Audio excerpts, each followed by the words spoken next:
Lihatlah baju loreng Panglima kami, basah 10 hari, tidur cuma 2 jam, perut kosong. Tapi saat ditanya sudah makan, dia jawab pelan, biar mereka duluan. Kata sederhana itu seperti cahaya, mencerminkan hati yang selalu memprioritaskan rakyatnya. Hasbunallah wa ni'mal wakil. Mualim, baik klik-klik le. Jangan nangis-nangis lagi. Baik mau le, mualim. Henti mongon-mongon le, mualim. Konflik Aceh sudah kita hadapi. Damai sudah kita pelihara, mualim. Tsunami Aceh sudah kita tangani. Gempa serempah di dataran tinggi Tanjung Gayo sudah kita hadapi, mualim. COVID-19 sudah kita lalui juga, mualim. Bencana longsor dan banjir Sumatera sama-sama kita lalui, mualim. Jangan nangis lagi. Masyarakat bersama, mualim. Jangan cengeng.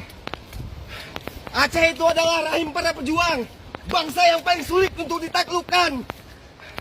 Bangun, mualim. Kalau pemimpin menangis, kami masyarakat lemah, mualim. Musibah banjir Aceh menguji jiwa kebaikan.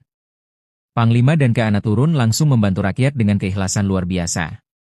Kak Ana bahkan tak sempat makan, cuma intermie yang tergenggam di tangannya, tetap sibuk memastikan keselamatan warga. Di tengah kegalauan dan kesedihan karena musibah, tindakan mereka menyemangati semua. Kasih sayang dan pengorbanan mereka tercermin jelas, jadi inspirasi bagi banyak orang. Langit Aceh gelap mendung, badai menyambar dengan kejam. Saat itu, jiwa pemimpin diuji sepenuhnya. Tanpa ragu, sang Panglima dan Kak Ana turun ke lapangan. Makan dan keluarga ditinggalkan, hanya wajah rakyat yang tergambar di mata mereka. Kehadirannya seperti pelita di kegelapan yang mendalam, menyuluh jalan, menghangatkan hati yang dingin. Perlahan-lahan, rasa aman kembali tumbuh di tengah badai. Begitulah pemimpin sejati, di mana rakyat ada, di situ mereka ada. Aceh, tanah yang akrab dengan ujian. Di balik setiap bencana, selalu muncul sosok perempuan perkasa. Kak Ana, istri seorang mualim, adalah salah satunya. Dari getirnya konflik hingga amukan banjir, ia berdiri teguh.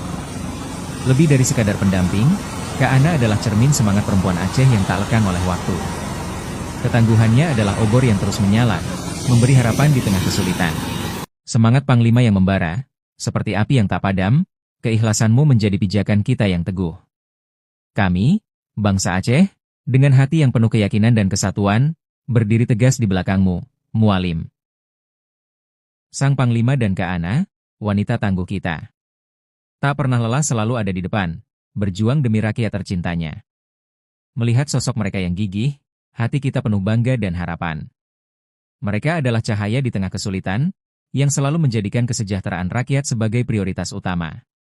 Saya melihat Pak Mualim ini begitu dia terharu meneteskan air mata. Saya pun mati pun mau saya Pak itu apakah mati-matian kami Prokopimda dan Singkil ini. Ya nggak pernah pemimpin begitu meneteskan air mata. Jadi betul bilang Pak Mualim tadi itu. Mengapa pula kita lari dari kenyataan? Itu yang harus kita hadapi selaku pimpinan.